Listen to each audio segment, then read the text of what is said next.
오늘은 시련과 평강이라는 제목으로 함께 하나님의 말씀을 저희가 보려고 합니다. 항상 바울의 인사 속에 저희가 은혜와 또 긍휼과 평강에 대해서 생각해 보게 되죠. 바울의 그 신앙의 고백엔 은혜가 빠질 수 없고, 또 바울의 신앙의 그 마지막 고백 속에 우리들에게 주는 것은 평강이라는 것입니다. 평안이 없는 세상 속에서 평강을 누리는 것, 환경에 의한 평강이 아니라 그리스도 예수로 말미암는 참된 평강이 무엇인가, 그것이 또 바울의 서신을 통해서 저희들에게 전달되는 가장 중요한 메시지 중에 하나입니다. 지난주에 저희가 성부와 성자와 성령 하나님에 대해서 함께 그 말씀을 잠깐 보았었죠. 항상 우리 가운데 역사하시는 하나님은 어떤 분이시라고요? 우리가 만나주시는, 우리가 컨택하시는 분이요? 성자 예수님, 성자 하나님이시라 했죠. 그 성자 하나님께서 이 땅 가운데 바로 6월절의 어린 양이 되기 위해서, 그 희생제물이 되기 위해서 저희 가운데 바로 모세 때부터 예수님이 오실 때까지 그 제사를 지내게 했고요. 어린 양을 그 사람들이 하나님 앞에 드리도록 했었죠. 왜냐하면 바로 내가 그 6월절에 그 이스라엘 백성을 애굽에서 건지시는, 구원하시는 그 어린 양의 피, 그 어린 양이 바로 나라는 것을 가르쳐 주시기 위해서요, 1500년 동안 지키게 하고, 이제 요한을 통해서 세례 요한이 예수님을 보면서 1500년 동안 이스라엘 사람들이 지켜왔던 그 세상 죄를 지고 가는 어린 양이라는 고백을 하게 하시고, 예수님께서 요한복음 19장 30절에도 그렇게 말씀하세요. 마지막 십자가에서 그 남기신 말씀이죠. 저희가 아는 말씀인데 19장 30절 같이 읽습니다. 시작. 예수께서 신 포도주를 받으신 후 가라사대 다 이루었다 하시고 머리를 숙이시고 영원히 돌아가십니다. 다 이루었다고 말씀하세요. 뭘 다 이루셨다는 얘기예요? 하나님의 구원 계획. 작게는 그동안 아담의 타락 이후부터 하나님의 구원 계획이 창세기부터 우리에게 언약되었었죠. 하나님의 언약을 다 이루었다는 거예요. 지난주에 이제 말씀을 정리해 보면요, 삼위 하나님께서 회의를 하신 거죠. 어떻게 하기로요? 하나님이 인간의 몸으로 내려오셔서 인간의 죄, 자기 백성의 죄를 다 용서하시고 다시 하나님의 백성으로 회복시켜 주실 생명의 계획, 구원의 계획을 하시고 그것을 직접 이루시는 분이 누구시라고요? 성자 하나님이. 그래서 어떻게 이루셨냐? 십자가에서 어린 양처럼 희생제물이 되어서 죽으시고 피의 값으로 우리의 죄를 사해 주시는 이 일을 통해서 하나님의 구원 계획, 하나님의 언약을 이루었습니다 하고 죽으셨어요. 죽으면서 이루었다는 자기의 인생 속에서 이런 말을 하기 쉽지 않죠. 구체적으로 예수님께서 이루신 것이 무엇인가? 성자 하나님께서요, 계시록 1장 8절에 보면 예수님이 알파 오메가 되심을 말씀하죠. 우리 계시록 1장 8절 같이 읽습니다. 시작. 주 하나님이 가라사대 나는 알파 오메가라. 이제도 있고 전에도 있었고 장차 올 자여 전능한 자라 하시더라. 자, 주 하나님이 가라사대 누구세요? 예수님이시라는 거예요. 왜냐하면 사람에게 말씀하시고 사람과 컨택하시는 분이 누구시라고요? 성자 하나님이시기 때문에. 하나님이 가라사대 하나님이 말씀하신다고 하지만 그 하나님의 음성을 저희로 듣게 하시는 분이 누구시라고요? 성자 예수님이시다. 지금 사도 요한에게 말씀하시는 거죠. 내가 누구라고요? 알파 오메가다. 시작이야 끝이다. 그런데 무슨 시작이요 무슨 끝이십니까? 창조의 시작과 창조의 끝도 되고요, 구원의 시작과 구원의 끝이죠. 하나님의 구원을 시작을 하셨는데요, 하나님의 구원을 완성하시는 분이시죠. 창조 때 창조자시고요, 구원자시라는데, 그냥 우리 십자가에서 우리 죄를 위해서 그냥 한 번에 이루셨다고 하지만 그 한 번만 사역을 하신 것이 아니라 사람이 타락하기 이전부터 또 하나님의 완전한 구원을 이루실 때까지, 새하늘과 새 땅을 이루실 때까지 실질적으로 일하시는 분이 누구시라고요? 성자 예수님이시다. 저희가 이 성자 예수님이 얼마나 이 크신 분인가 하는 걸 갖다가 이 주 하나님 할 때 그냥 하나님에 대해서 우리가 성부 하나님만 생각하는 게 아니라 이분의 성부 하나님의 그 모든 능력과 권세와 영광이 누구에게 있다고요? 우리 눈에 보이는 십자가에서 죽으시고 부활하신 예수 그리스도께 있다는 거예요. 그러기에 계시록 마지막 장 한번 보면 이렇게 말씀하시죠. 22장 13절 나는 알파와 오메가요 처음과 나중이요 시작과 끝이라. 모든 시작과 끝은 누구를 통해서요? 예수 그리스도를 통해서. 하나님의 말씀도 창조도 구원도 영광도, 그러니까 저희가 마땅히 예수님께 영광을 돌려야 되겠죠. 모든 영광을 돌려야 돼요. 그런데 또 예수님은요, 예수님께 영광을 돌리려고 하면 누구에게 영광을 돌려야 돼요? 성부, 그때 또 성부 하나님께 영광을 돌리죠. 이것이 하나님의 그 삼위 하나님, 하나님의 성품이 있어요. 하나님의 본질이 있어요. 저희는 우리가 조금 하면 우리가 이렇게 좀 받고 싶어 하잖아요. 그런데 하나님은요, 항상 이 하나님의 이 삼위 하나님의 관계성을 보면서 하나님 굉장히 겸손하시고, 우리가 이 하나님의 겸손을 생각하면 도저히 우리가 따라갈 수 없는 수준입니다. 그 겸손 속에 하나님의 사랑과 은혜가 다 들어있죠. 자, 그래서요, 구약에 나오는 여호와 예수님의 이름을 저희가 다시 한번 생각해 볼게요. 구약에서는 하나님의 이름을 여러 가지로 표현하죠. 그 중에 대표적인 이름이 여호와라는 것이었어요. 여호와. 그러니까 구약의 예수님의 이름 중에 여호와인데 그것이 영어로 번역되어 있긴 더 로드라고 되어 있어요. 주님, 마스터라는 주라고 되어 있는데, 구약의 성도들은 하나님의 이름을 부를 수 있었습니까? 못 불렀습니다. 못 불렀죠. 감히 거룩하신 창조주 하나님의 이름을 부를 수가 있나요? 저희가 우리가 이렇게 좀 한국같이 그래도 이 윤리 도덕을 따지던, 그래도 집안을 따졌는데 아버지 이름을 막 함부로 부를 수가 없잖아요.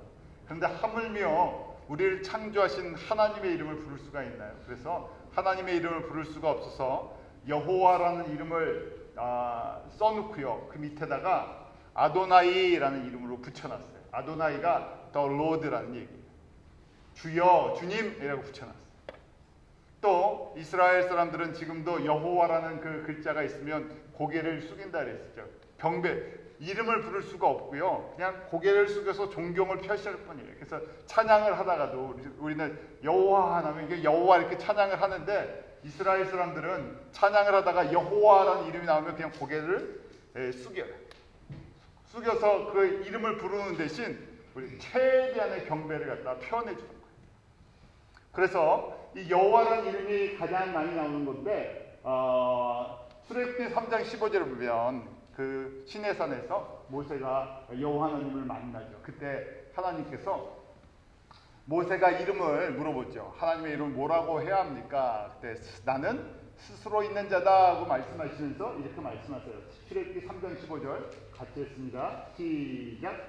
하나님이 또 모세에게 이르시되 너는 이스라엘 백성에게 이같이 이르기를 나를 너희에게 보내신 이는 너의 조상의 하나님 곧 아브라함의 하나님 이삭의 하나님 야곱의 하나님 여호와라 하라. 이는 나의 영원한 이름이요 대대로 기억할 나의 표현이라. 자, 그러면요, 다시 또 질문합니다. 지금 모세가 누구랑 이야기를 하고 있다고요? 하나님이요. 근데 이 하나님이 어떤 하나님이시라고요? 성자 하나님이세요. 이해가시겠어요? 이제요? 정리가 되십니까? 성자 하나님 외에는 우리가 직접 만나서 대화를 할 수가 없다는 얘기예요. 하려고 해도 못 알아듣고요, 우리가 이해할 수 없기 때문에 그래요. 지금 모세가 허공에다 대고 이야기하는 게 아니죠. 직접 그 접촉을 해서 그 모세랑 우리 수준으로 이야기를 나누는데, 지금 내가 너에게 말해주는데 내가 여호와다 하면서요, 아브라함과 이삭과 야곱의 하나님 여호와다 하고 말씀하세요. 그럼 아브라함을 만나주신 분이 누구라고요? 성자 하나님. 그래서 저희가 지난주에 보았죠.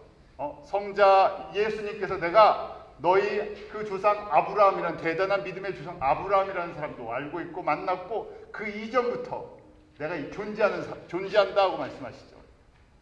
자, 이렇게 말씀하시면서요. 내 이름을 뭐라고 기억하라고 영원토록 여호와다 하는데 여호와라는 이름의 뜻은요. 언약하시는 계약하시는 하나님이시다. 아브라함에게 언약을 하셨다는 얘기예요. 아브라함에게 무슨 언약을 주셨습니까? 먼저요. 첫 번째 무슨 약속을 주셨어요? 실질적인 거. 자녀를 주시겠다 그랬는데 자녀가 없으니까요. 눈에 보이는 자녀가 없으니까 내가 자녀를 주는데 한 명을 주겠다는 것이 아니라 큰 민족을 이루게 해주겠다는 거예요. 그 다음에 모든 족속이 누구를 통해서요? 너를 통해서 복을 받을 것이다 하는데 그 너가 누굽니까? 아브라함의 씨로 오시는 바로 나다. 내가 너의 앞으로 2000년이 지나면 내가 너의 후손으로 내려갈 건데 너의 후손으로 태어날 나를 통해서 사람들이 복을 받을 것이다 하는 것이.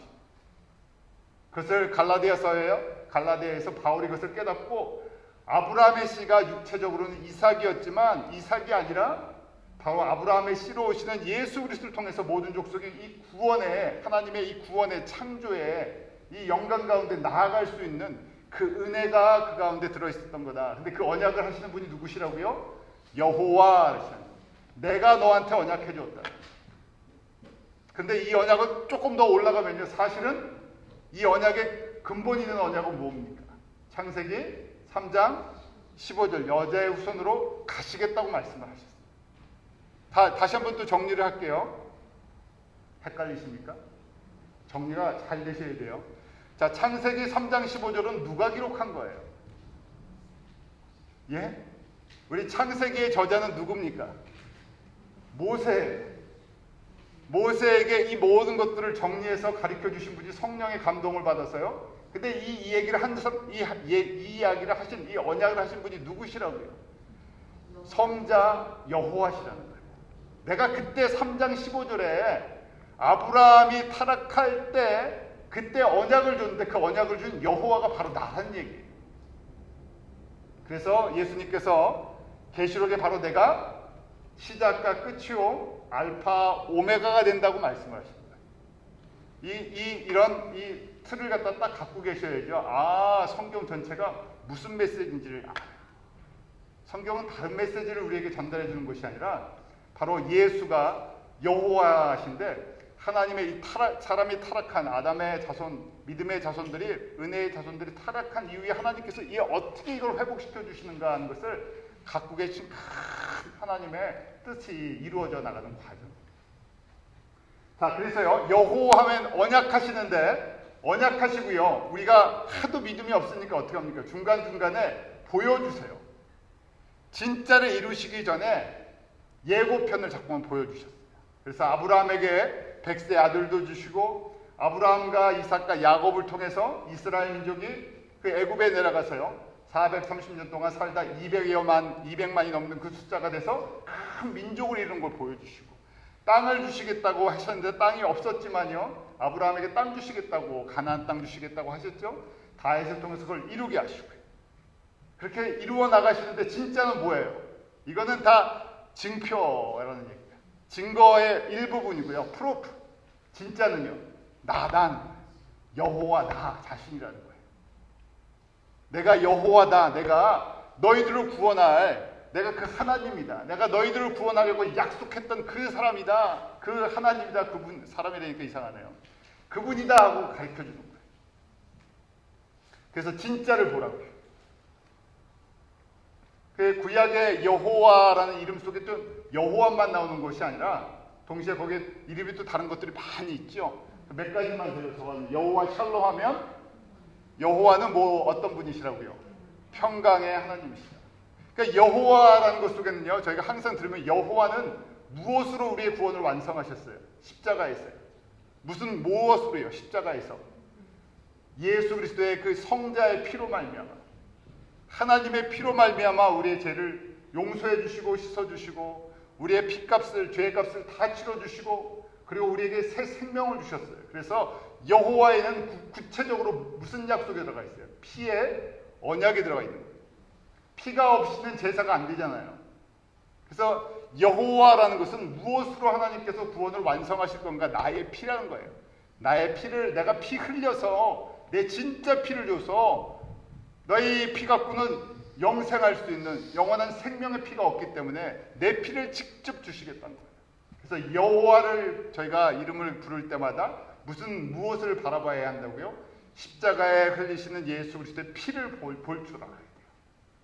그런데 그 여호와는 우리를 언약하시고 그것을 이루시는, 우리에게 생명을 주시고 우리의 죄를 용서하시는 그분은 또 무슨 하나님이시라고요? 평강의 주님이시라는 거예요. 여호와라는 것 속에 구원과 용서와 동시에 또 뭐가 들어있어요? 평강이 들어있어요. 또 여호와 이레에 되어 있죠. 이레는 뭡니까? 예비하시는, 공급하시는 분. 미리 다 예비해 주세요. 여호와는요, 하나님의 백성을 필요를 다 아시고 미리 예비해 주시는 분이에요. 그 다음에 여호와는 어떤 분이시라고요? 니시는요, 승리예요. 하나님을, 여호와를 의뢰하는 사람들은 승리한다는 거예요. 세상에서. 다른 거, 지금 여기 보면요, 결론은 다른 거 의지하지 말고, 다른 거 신뢰하지 말고, 다른 거 따라가지 말라는 얘기예요. 왜냐하면 평강도 여호와에게 있고, 승리도 여호와에게 있고, 공급하시고 우리의 필요를 예비하시는 분도 여호와시고요. 또 여호와에 뭐가 있다고요? 라파, 치료하시는 분도 여호와시고요. 우리의 영과 혼과 육을 치료하시는 분도 여호와세요. 왜 그렇습니까? 창조자시기 때문에. 우리의 창조자시기 때문에 그러시죠. 또 여호와 삼마라고 되어 있죠. 삼마는요, The Lord is there, 거기 계시다는 건데, 에스겔 48장 35절에 나와 있어요. 우리 한번 같이 읽어볼까요? 에스겔서 48장 35절 시작. 그 사병의 조합이 18,000척이라. 그날 후로는 그 성읍의 이름을 여호와 삼마라 하리라. 이게 무슨 말씀이냐면요, 에스겔의 마지막 그 환상의 영광의 모습인데, 잃어버렸던 성전이 회복되고 잃어버렸던 예루살렘이 회복되는 모습이었어요. 그런데 이것은 그냥 눈에 보이는 예루살렘 성전이 아니라 에스겔을 통해서 하나님께서 하나님의 이루시는 완전한 이 성전을 보여주셨어요. 마지막 때 하나님의 구원의 완성 속에. 그런데 그 성전의, 성읍의 이름이 새 예루살렘이죠. 우리 요한계시록에 보면 그 새 예루살렘의 이름이 뭐라고요? 여호와 삼마다. 그렇게 해놓은 거예요. 그 여호와 삼마를 번역하니까 The Lord is there. 여호와께서 거기 계신다는 거예요. 영원히 계시는 거예요. 바로 그래서 여호와는요, 하나님의 성전에 거하시죠. 하나님의 성령이 우리 안에 거하심으로 말미암아 우리가 여호와의 무엇으로 해요? 도시로, 성전으로 지어져 간다는 그 영광 가운데. 자, 이것이 구약의 이름이었는데요, 신약에 와서는 다른 이름을 주시지 않고요, 예수라는 이름 속에 다 들어가 버렸어요. 예수라는 이름 속에 다 들어갔죠. 예수님 이름 안에요, 구약의 모든 이름이 다 들어가 버렸어요. 그러니까 저희가 누구의 이름으로 기도합니까? 예수의 이름으로 기도합니다. 그 예수의 이름으로 기도할 때 구약에 나오는 모든 여호와, 구약에 나오는 모든 하나님의 이름이 예수 안에 다 들어있다는 거예요. 그 이름이 놀라운 이름이요, 그 이름이 존귀한 이름이요, 그 이름이 권능의 이름이요, 그 이름 외에는 다른 구원의 이름이 있지 않아요. 사도행전 4장에 그래서 다른 이름 중에 구원을 받은 이름을 주시지 않았어요. 어디에 있다고요? 예수 안에 다 들어있다고요. 그러니까 다시 이걸 구약으로 보면 여호와가 예수시군요.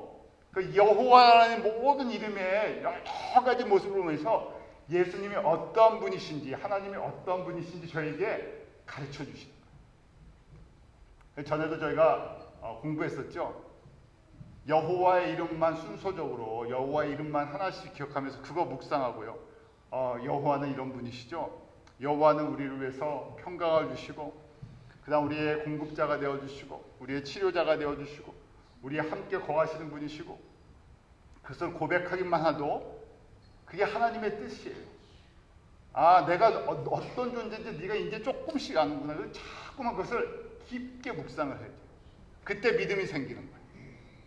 그냥 뭐 주세요, 주세요, 주세요 하고 믿음이 생기는 게 아니라 내가 주라고 고백하는, 내가 예수를 주라고 고백하는데 그 주님이 어떤 분인지를 온전히 인식해 나가는 것, 깨닫고 고백해 나가는 것. 자, 그러기에 예수님께서 이 땅 가운데 오실 때 그 꿈에 이름을 가르쳐 주시죠. 임마누엘이라는 이름을 하나 가르쳐 주시죠. 마태복음 1장 23절 우리 같이 읽습니다. 시작. 보라, 처녀가 잉태가 아들을 낳을 것이요 그 이름은 임마누엘이라 하리라 하셨으니 이를 번역한즉 하나님 우리와 함께 계시다. God with us라는 임마누엘 이름을 주셨죠. 언제부터 계셨어요? 같이? 창세 전부터. 그 다음에 타락 이후에도 항상 떠나지 않고 우리와 함께 하시는 겁니다. 예루살렘 성전에만 거하셨던 것이 아니라 우리 함께 거하시고요. 우리 함께 거하시는 완전한 그 하나님의 임재를 우리에게 약속해 주시죠. 여호와 삼마, the Lord is there. 하나님이 거기 계시다는 건데요. 하나님이 어디 계십니까? 내 안에 계시고요. 우리 안에 거하시고요. 누구든지 예수를 뭐라고 고백하는, 주와 그리스도로 고백하는 사람들 가운데 거하시구나. 민족들 가운데, 나라들 가운데. 예수가 거하시는 곳에 뭐가 임합니까? 구약의 이름들을 생각해요. 예수가 거하시는 곳에요, 평강이 있고요, 예비하심이 있고요, 또요, 승리가 있고요, 치유가 있고요. 어디에요? 병원에요? 아니, 다른 집에요? 예수 안에 있다는 거예요. 그래서 저희가 예수님을 묵상하면서 그 예수님이 우리가 모르니까요. 그 예수 안에 모든 것이 있는데 우리가 예수님을 직접 찾아갈 수 있습니까? 우리가 직접 예수님을 만날 수가 있어요? 못하니까요. 그 하나님이 하나님 안에 다 있는 건데요. 하나님께서 내가 너희들에게 너희 수준으로 나타나서 보여주고 가르쳐주고 주시겠다는 얘기, 다 주시겠다는 거예요. 그래서 구약에는 구약 옛날 약속이죠. 그 약속대로 여호와가 약속하시는 분이시잖아요. 다 약속한 그 약속을 가지고 어디로요? 십자가를 가지고 그 십자가에 나타나 주신 거예요. 그러니까 은혜는 딴 데 있지 않고요. 어디에 있다고요? 십자가 안에, 예수 안에 있다고요. 십자가에 달리신 예수 그리스도. 그래서 저희가 예수님이 나를 위해서 이런 이 구약의 약속들을 지켜주시려고 이렇게 가르쳐 주시고, 그 다음에 직접 오셔서 지금도 나에게 말씀해 주시고 가르쳐 주시군요. 그래서 우리가 평생 예수님을 진짜 더 알기 원합니다. 우리 찬송 506장이죠. 예수 더 알기 원함은. 그래서 내가 예수님 정말 알기 원합니다. 계속 그거 고백하고요. 아는 것이 무엇입니까? 결국요. 세상 말에 그런 거 있죠. 아는 것이 뭐 힘이다 그런 얘기 있는데요. 아는 것이 뭐라고요? 우리 가운데 힘과 권세와 능력과 믿음의 모든 이 근원이 누구를 아는 것이요? 예수를 아는 것. 그러니까 바울이 뭐라고 합니까? 예수를 아는 것이 가장 고상한 지식이라고. 가장 높은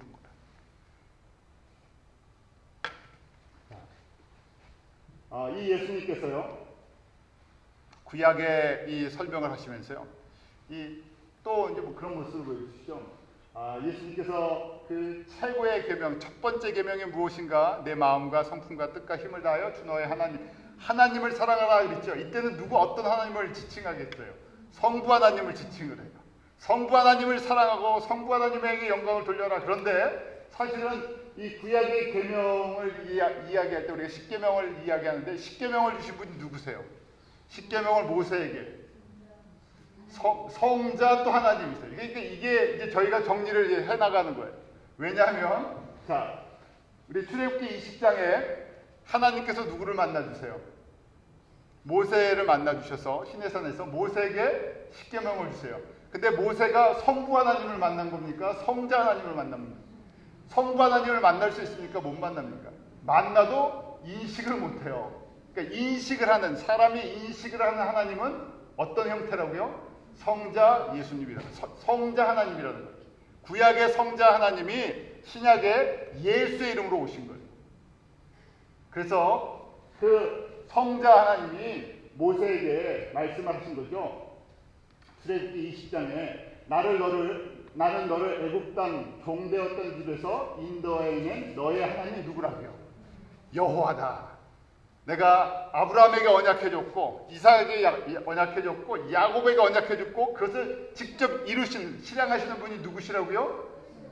성자라는 거예요. 그런데 구약에서는 무슨 이름으로 활동하셨다고요? 여호와라는 이름으로요. 왜요? 언약하시고 그것을 이루어 나가시는 하나님이시죠. 지금 똑같은 얘기예요. 왜냐하면 언약을 하나님이 하시는데 그것을 누구랑 계약을 해요? 그렇죠. 성자 예수님이랑 하는 거예요. 성자 하나님. 그래서 계약하실 때는 저희가 성부 하나님이 위에서 정리를 해주시는 거지만 실질적으로 우리랑 계약을 하는 분은 누구시라고요? 성자 하나님. 성부 하나님이랑 직접 우리가 계약을 할 수 있습니까? 없습니까? 못한다는 얘기예요. 이게 질서가 그렇게 돼 있다는 얘기예요. 인식을 그렇게뿐이 우리가 못한다는 얘기예요. 그래서 그렇지만 진짜는 누가 해주신 거라고 얘기하는 거예요. 성부 하나님이 해주신 거지만 그렇지만 실질적인 일 처리는 누가 하셨다고요? 성자 하나님. 그래서 실질적인 이름이 뭐라고요? 여호와다 그랬습니다. 이 정리가 되십니까? 자, 그러면서요. 그러니까 이게 이제 하나님의 삼위 하나님의 모습을 저희가 볼 수 있는 거예요. 그 모세에게 10계명을 주셨죠. 1계명부터 4계명은 나 외에 다른 신 섬기지 말라는, 우상 섬기지 말라는 얘기. 그때 나가 누굽니까? 성자 하나님이 지금 이야기를 하고 있잖아요. 모세랑 너 나만 섬겨야 된다, 나만 사랑해야 된다 고 가르쳐주고 있어요. 그런데 이제 신약에 와서 예수님께서 제자들에게 말씀하실 때는 그때 누구를 사랑하라고 얘기를 해요? 성부 하나님을 사랑하라고. 항상 그래서 이게 성부와 성자와 성령의 관계성은 항상 이러시다는 거예요. 그러니까 저희는 혼돈이 오는 거예요. 그러니까 이게 이 삼위 하나님에 대한 개념이 없으면요, 이게 저희가 혼돈이 오는 거예요. 헷갈린다 그러는 거예요. 절대로 자기 스스로 나에게 영광을 돌려라 그렇게 말씀을 안 하시고 항상 성자 하나님은 누구에게요? 성부 하나님께. 근데 성부 하나님은 또 누구를 통해서만 하세요? 성자 하나님을 통해서 일하세요. 그러니까 우리랑 진짜 일하시고 우리랑 이 관계를 맺는 분이 누구시라고요? 항상 성자세요. 성자 외에는 우리가 관계를 맺을 수가 없어요. 인식이 우리에게 그런 관계, 이렇게 질서를 만들어 놓으셨어요. 그런데 이걸 누가 또 도와주세요? 성령 하나님. 결국 그러니까 이 삼위 하나님이 한 분이신데요. 한 분이 이렇게 우리 가운데서 다양한 모습으로 역사하시는 거예요. 제일 중요한 계명은요. 나 외에 다른 신을 섬기지 말라 하면서 4가지 계명을 주셨는데요. 하나님이 제일 사랑하는 사람, 구약에 봤을 때 구약의 모든 성도들에게 또 모든 선지자들에게 이거 한 가지만 잘 하기를 원하셨어요. 그것이 첫 번째 계명이었죠. 나 외에 다른 신을 섬기지 말라 하는 것이었는데요. 적극적으로 나만 사랑하고 의지하라. 그런데 사람들이 그걸 잘한다고요, 못한다고요? 잘 못해요. 구약의 성도들 대부분이 실패했어요. 그것 때문에 제일 아파하셨어요. 자, 그래서 예수님께서도요, 마태복음 6장 24절에 똑같은 말씀을 하시죠. 한 사람이 두 주인을 섬기지 못할 것이요 라고 그랬어요. 이때 주인이라면 로드예요. 그러니까 뭐냐면 우리가 한 주만 있어야 되는데 로드가 한 명이라고요? 실질적으로는 로드가 많다는 얘기예요. 다른 줄을 자꾸만 우리가 갖고 있다는 얘기예요. 물질의 주인이 돈 주인 따로 있고요. 뭐 나에게 주인들의 몇 주인이 되세요. 급하면 이 다른 주인을 찾아간다. 구약의 성도들이 여호와의 성전을, 하나님의 성전을 지어놓고 거기다가 우상의 제단도 같이 세워놨었죠. 급하면 눈에 보이는 걸 따라가게 됐어요. 왜냐하면 우리가 그런 존재이기 때문에. 타락한 존재, 세상이랑 친해져 있었고요. 순간순간에 이게 세상 방법이 가르쳐주지 않아도요, 그나도 잘 배우죠. 주님을 의지하고 신뢰하는 것은 저희가 다른 얘기로 하면 은혜에 속해 있어요.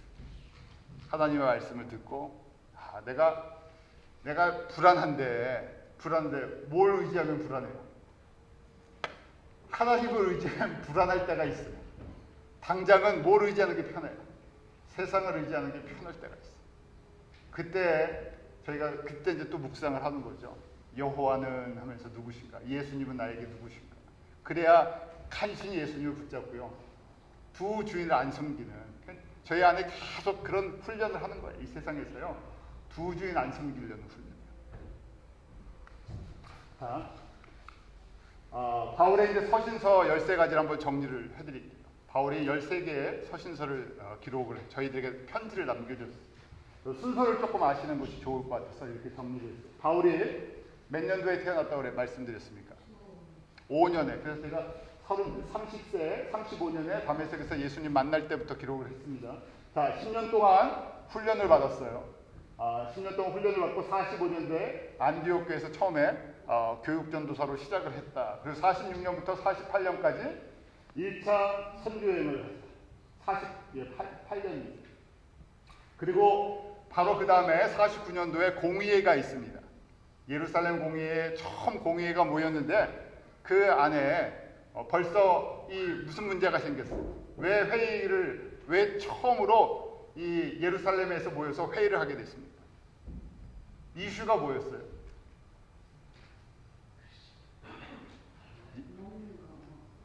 할례 받아야 구원받는다고. 그래서 유대인의 전통을 강조하는 율법을 지키지 않으면 구원이 없다는 이 교회 내에 그런 율법주의자들이 득세를 했어요.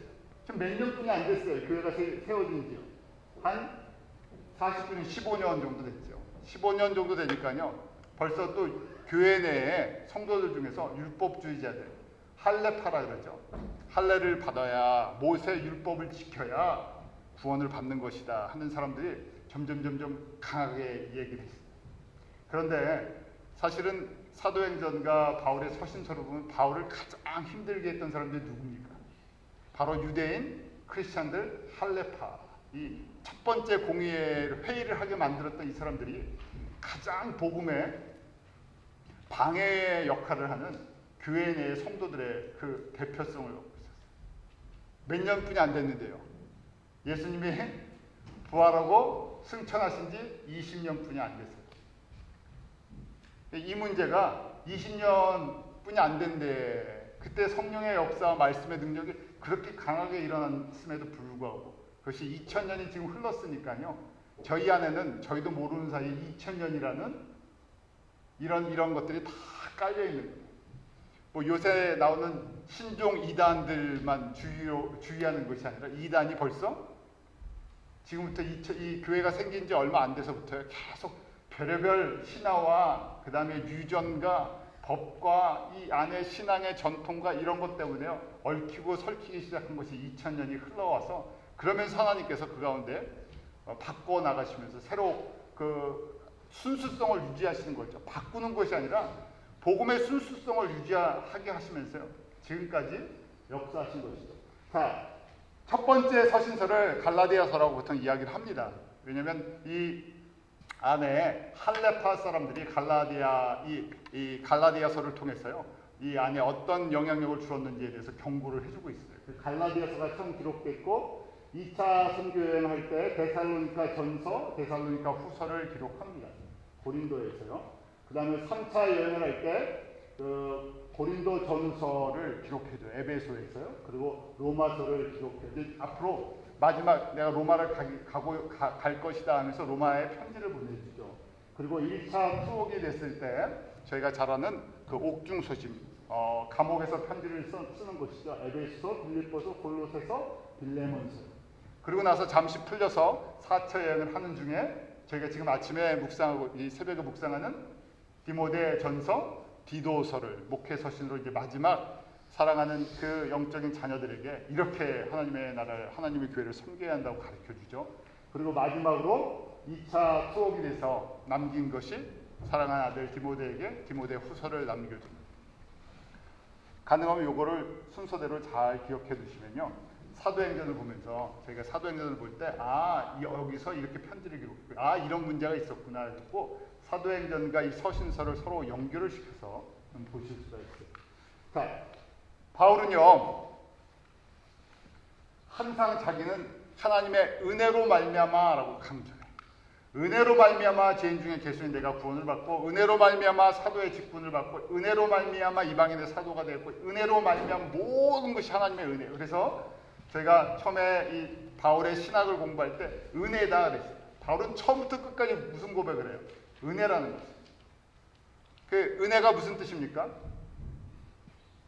free gift, 거저받는 건데 받을 만한 자격이 없는 사람이 받은 은총, 선물이에요.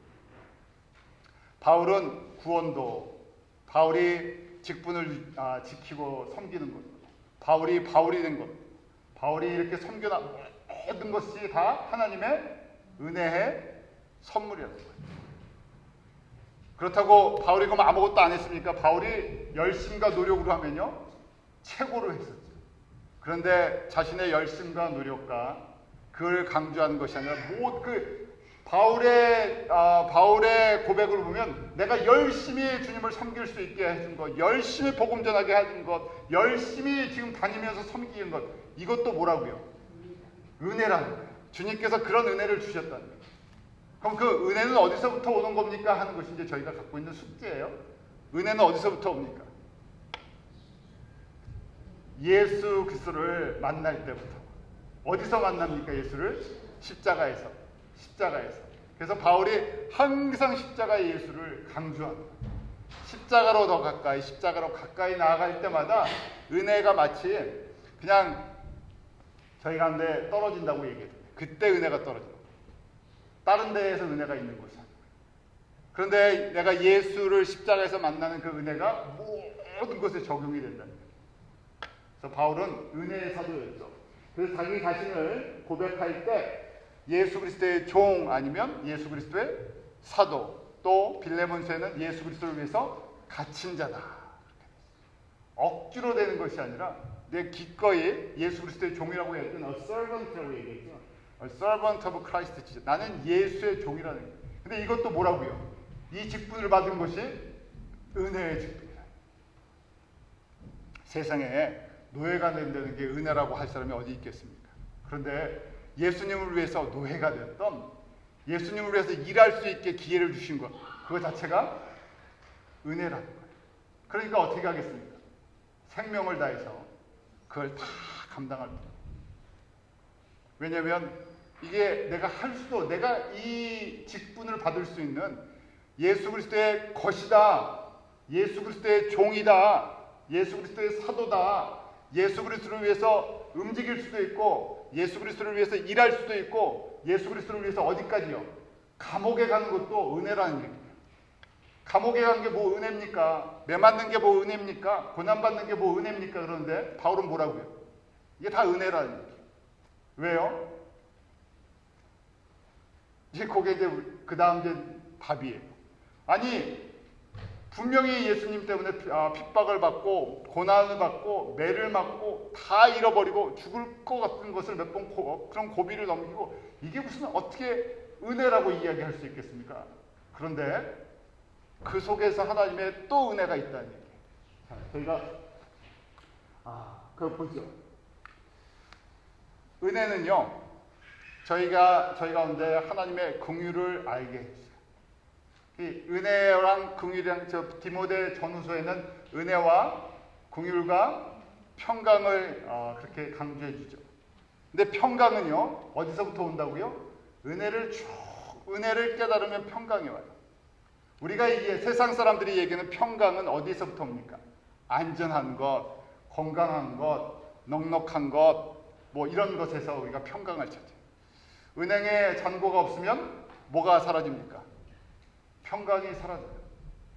몸에 건강에 이상이 있으면 뭐가 사라져요?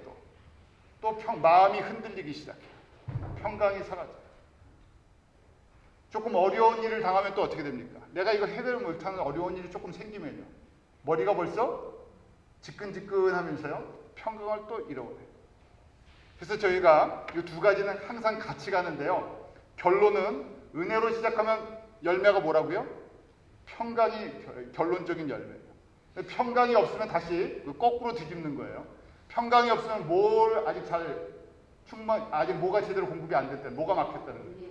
은혜가 없다는 거예요. 그럼 은혜는 또 어디서 오냐고요? 환경에서 오지 않는다는 거예요. 세상 사람들은 내가 일을 해서 잘 되고 건강하고 뭐 아무 문제가 없으면 그걸 그냥 일반적으로 은혜라고 생각하는데, 예수 그리스도를 믿고 따라가는 사람들은 이 바울의 신학은요, 바울의 신앙 고백은 거기에 있지 않다는 거예요. 어디에서 은혜가 온다고요? 십자가의 예수 그리스도 안에서. 그러면 이게 잘 정리를 해보시면요, 이게 신앙의 모든 내용이 이 안에 다 들어있어요.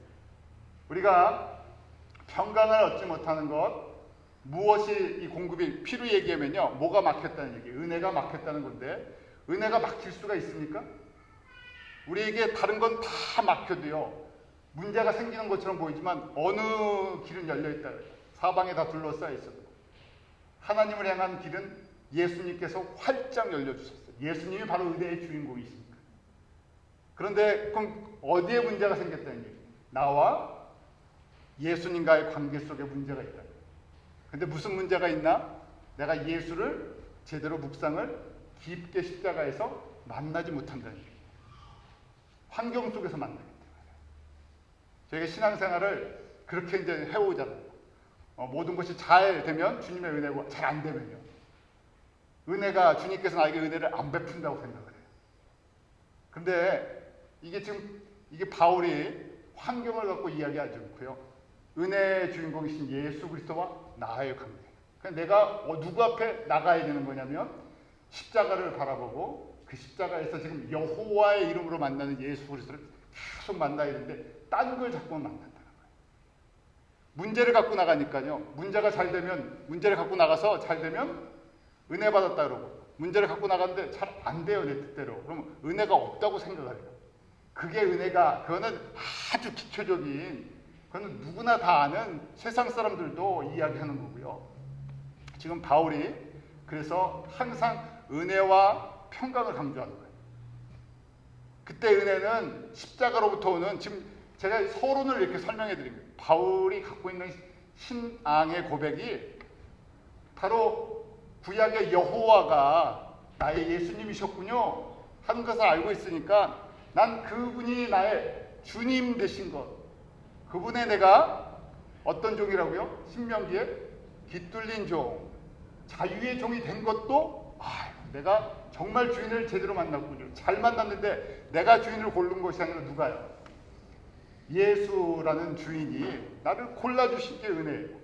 그러니까 지금 눈에 보이는 게 조금 안 돼도 누구를 신뢰하기 때문에? 예수님을, 여호와를 신뢰하기 때문에, 여호와로 인해 내가 받는 은혜가 너무나 크기 때문에 여기에 대해서, 눈에 보이는 것에 대해서 내가 흔들리지 않습니다. 그때 뭘 갖는다고요? 여호와 샬롬이라는 평강을 합니다. 자, 그런데 저희가 이 은혜와 평강을 체험하려면 바울이 자신의 그 신앙의 마지막 순간에 긍휼을 강조하기 시작했어요. 왜냐하면 바울 같은 캐릭터의 사람들은요, 저희가 이제 그 태스크 오리엔티드라고 얘기를 하는데, 사명, 목적 중심이에요. 바울은 어떤 관계성보다는요, 일을 만들어내는 사람, 추진력이 있고요, 벌리고요, 그 다음에 움직이는 사람. 남자들이 좀 그런 게 있죠. 남자들은요, 뭔가를 만들어내는 걸 원해요. 특히 바울 같은 경우에는 하나님이 원하시는 작품을 만들어내야 되는데, 그러다 보니까 인간관계에 조금 어려움이 있어요.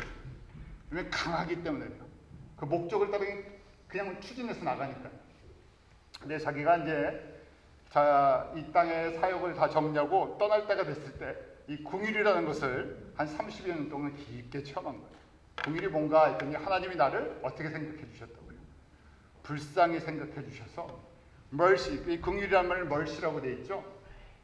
나에게 자비를 베풀어 주셨다는 거예요. 은혜와, 그래서 은혜는 항상 그 다음에 뭘 같이 가냐면요, 자비랑 같이 가요. 하나님이 예수 그리스도를 통해서 나를 용서하신 것처럼 다른 사람을 이제 품어줄 수 있고 이해하는 폭이 넓어지는 거예요. 바울이 이것이 약점이 있었는데요. 이게 신앙이 깊어지면서요. 이 약점에 대한 것을 깨달았어요. 그래서 이제 자비를 강조하죠. 자, 마태복음 6장 12절을 보면 저희가 주기도문에서 이게 예수님의 가르침이셨어요. 6장 12절에 우리가 예수님이 가르쳐 주신 그 기도에 주님께서 가르쳐 주신 기도에 그 패런에 이 들어가 있죠. 6장 10절 우리가 잘 아는 말씀입니다. 같이 읽습니다. 시작. 우리가 우리에게 죄 진 자를 사하여 준 것 같이 우리 죄를 사하여 주옵시고. 여기 보면요. 우리 하도 습관적으로 그냥 기도를 하니까 패턴인데요. 그러니까 암송만 하라는 얘기가 아니라 이 패턴으로 기도를 하라는 건데 여기 이제 우리의 죄를 사하여 주옵시고 라고 되어 있죠. Forgive us our debt, forgive our sin. 우리의 죄를 용서해 줘야 돼. 누가요? 자비가, 은혜가, 긍휼이 풍성하신 하나님 우리의 죄를 어떤 죄든지 다 용서해 주시죠.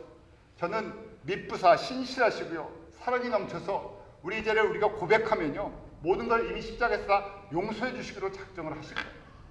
그런데 성숙한 신앙인들에게 제자들에게 요구하시는 거 있어요. 제자들에게. 그 앞에 뒤에 보면요. 뭐라고요? 우리가 우리에게 죄 지은 자를 사하여 준 것 같이 as we also have forgiven our debtors 라고 되어 있는데 죄송합니다. 영어 문법을 한국말에는요. 요런 표현이 조금 약해요. 근데 영어 표현에 보면 이게 이제 현재 완료 수동형이 현재 완료형이에요. have forgiven이라서요. 현재 완료형이 무슨 말이냐면 내가 용서해 준 것 같이라고 되어 있는데 이건 과거의 어느 시점부터 계속 지금까지 내가 용서를 해줬다는 얘기예요. 그러니까 다시 이걸 뒤집어 보면요. 내가 과거에서부터 지금까지 용서를 제대로 안 해주면 무슨 문제가 생긴다고요. 내 죄가 주님 앞에서 이 주님의 뭘 체험을 제대로 못했다는 얘기예요. 긍휼을 잘 모른다. 은혜를 잘 모른다. 은혜의 사람은요.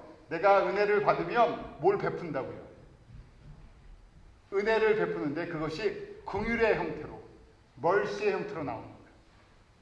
그래서 팔복에도 심령이 가난한 자는 그래서 내가 깨어진 사람이에요. 내가 주님이 나를 불쌍히 여겨주시지 않으면 내가 하나님이 누구신지 내가 이 땅에서 어떻게 믿음을 갖고 살아야 되는지 아무것도 아닌 사람이라는 얘기예요. 거기서부터 시작이죠. 내가 아무것도 아닙니다 해서 내가 은혜를 받았어. 그리고 자 쭉 가서요. 긍휼히 여기는 자는 복이 있나니 긍휼히 여김을 받으실 것이며. 내가 그러면서 이제 이게 긍휼히 여기는 것이 다섯 번째부터 이제 다른 사람과의 관계 속이에요.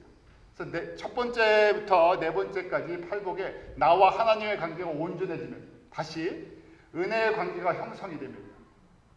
내가 주님 앞에 교회에 나오는 것도요. 쉽게 얘기하면 교회에 나오는 것도 주의를 지키는 것도 일할 수 있는 것도 호흡할 수 있는 것도 또 이렇게 수요일 날도 올 수 있는 것도 금요일도 올 수 있는 것도 이것도 이제 우리의 열심도 있죠. 그렇지만 결국 우리에게 뭘 주셨어요? 은혜를 주셨군요. 그러면 다른 사람을 그 다음에 이제 은혜를 채워지면 그 다음 다섯 번째가 긍휼히 여기기 시작해요. 저 사람 정죄하는 것이 아니라 정죄하면 결국 누구의 정죄를 또 받으면요. 우리가 정죄하기 시작하면요. 누구의 정죄를 받을 수 있어요? 하나님이 우리를 정죄하신다고 한번 생각해 보세요. 그 앞에 설 수가 없어요. 그래서 저희가 바울이 지금 이 관계성을 이야기해요. 네 가지 내가 하나님과의 온전한 관계가 생기면 내가 더 긍휼의 사람이 돼요. 점점. 왜냐하면 나는 아무리 내가 열심히 살고 내가 거룩하고 내가 의롭다고 해도 하나님 앞에서 어떤 존재이기 때문에 은혜를 받지 않으면 불쌍히 여겨주시지 않으면 내가 예수를 주라고 고백할 수도 없고 주님의 뜻이 무엇인지 주님을 위해서 살 수도 없기 때문에요.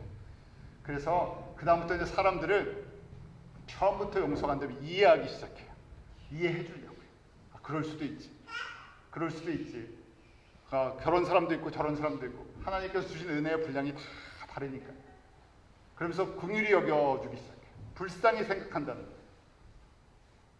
그래서 자꾸만 불쌍히 생각하면요. 거꾸로 누가 나를 불쌍하게 생각해 주신다고.